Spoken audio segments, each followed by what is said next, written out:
Welcome to VIP की new video में आपका स्वागत है।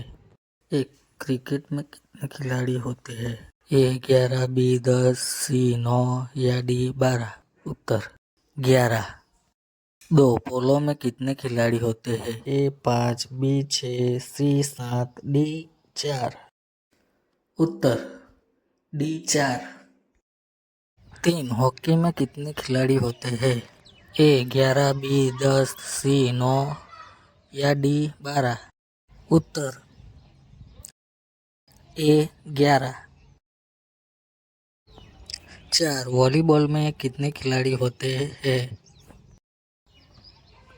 ए 9, बी 8, सी 7 या डी 6? उत्तर डी 6। पाँच बास्केटबॉल में कितने खिलाड़ी होते हैं? ए 9, बी 7, सी 5 या डी 4? उत्तर सी 5।